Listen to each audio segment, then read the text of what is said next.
नमस्कार। आज आपको यहाँ पे एक बहुत ही खूबसूरत चीज़ दिखाई दे रही होगी। ये एक स्ट्रॉ मीडियम बनाया है हमने, जिसमें कि आपको यहाँ बहुत सारी स्ट्रॉज दिखाई दे रही होंगी। ये जो स्ट्रॉज हैं वो इक्वल डिस्टेंसेस पर हमने लगा रखी हैं। तो ये देखिए, इधर इस तरफ आपको नीले रंग की सारी स्ट्रॉज दिख रही होंगी और उस तरफ आपको कुछ लकड़ियाँ दिख रही होंगी पतली पतली। तो वो बैम्बू स्टिक्स हैं, पतली पतली। और ये जो है यहाँ पे जो स्ट्रॉज हैं, इन स्ट्रॉज के अंदर मैंने ऐसी ही जो वहाँ लकड़ी है उसके अंदर डाल रखी है 2-3 हर स्ट्रॉ में। तो ये जो हर स्ट्रॉ है यहाँ पर, उसका मास वहाँ जो आपको जो पतली पतली स्टिक्स दिखाई दे रही हैं उसके कंपैरिजन में ये ज़्यादा है। और ये जो मीडियम है इसे हम यूज़ करेंगे वेव कैसे प्रोपगेट होती है उसे समझने के लिए। तो आइए देखते हैं इस पर एक वेव प्रोपगेट करके। तो मैं यहाँ पर एक डिस्टर्बेंस क्रिएट कर रही हूँ, तो आप देखिएगा कि कैसे ये डिस्टर्बेंस प्रोपगेट करता है हमारे इस मीडियम पर। तो ये देखिए, आपको दिखा होगा कि ये जो डिस्टर्बेंस है कैसे प्रोपगेट कर रहा है। अब मैं फिर से कर रही हूँ। तो ये देखिए, आपको डिस्टर्बेंस इसके ऊपर चलता हुआ दिख रहा होगा, यानी कि हमारी वेव प्रोपगेट होती हुई इसके ऊपर दिख रही होगी। और ये हम कौन सी वेव की बात कर रहे हैं यहाँ पे? ये वेव कौन सी वेव है? जो डिस्टर्बेंस है वो ऐसे है और वेव ऐसे चल रही है, यानी कि हम ट्रांसवर्स वेव की बात कर रहे हैं।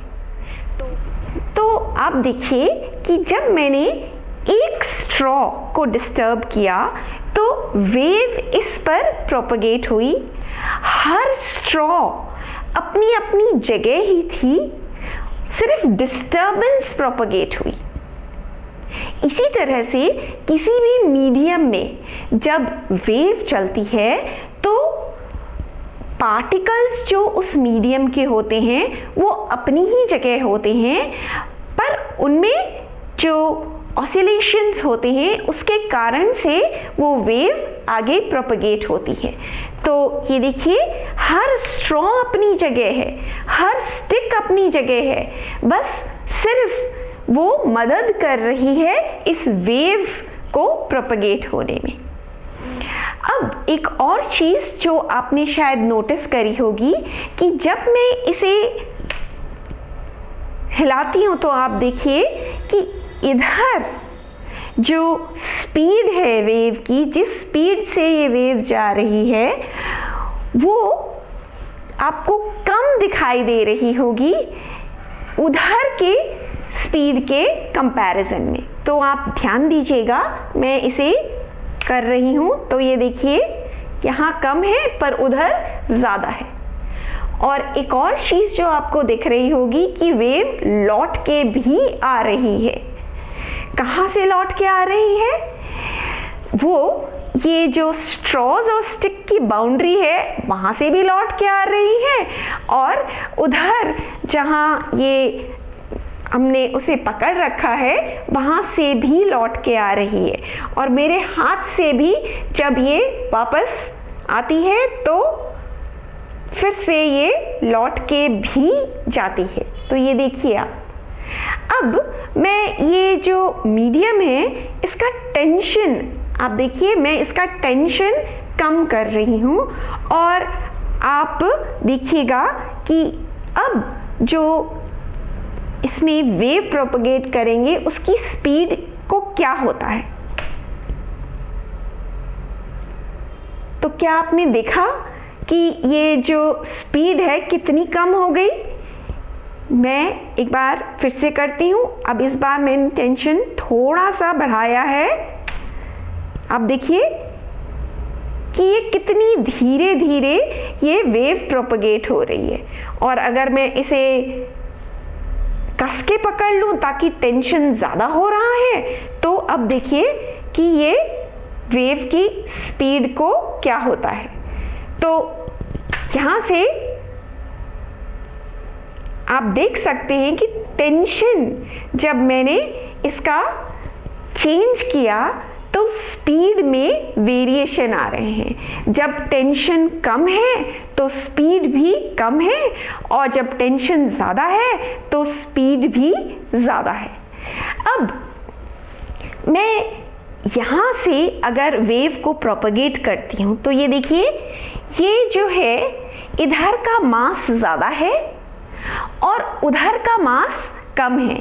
तो हम ये कह सकते हैं कि हमारा ये जो मीडियम है वो एक डेंसर मीडियम है और उधर वाला जो है वो रेयरर मीडियम है। तो जब मैं ये वेव को हिट कर रही हूँ तो आप देखिए बाउंड्री पर डेंसर से रेयरर मीडियम में ट्रांसमिशन हो रहा है और थोड़ा सा वेव वहाँ से रिफ्लेक्ट भी हो रही है। अब हम यही चीज उस तरफ से करेंगे और वेव अब रेयरर से डेंसर की तरफ आएगी और आप दिखेगा क्या होता है। तो ये देखिए,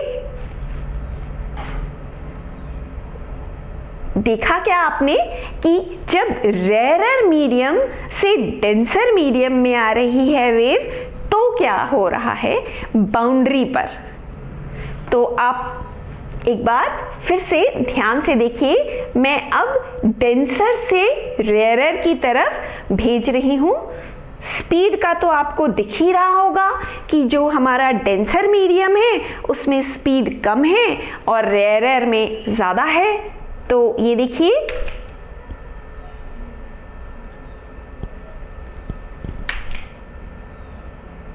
तो आपने देखा कि ट्रांसवर्स वेव की जो स्पीड है वो टेंशन पे कैसे डिपेंड करती है, मास पर यूनिट लेंथ पर कैसे डिपेंड करती है, और यहाँ क्योंकि हमारे पास दो मीडियम है इसीलिए हम रिफ्लेक्शन और ट्रांसमिशन भी देख सकते हैं। धन्यवाद।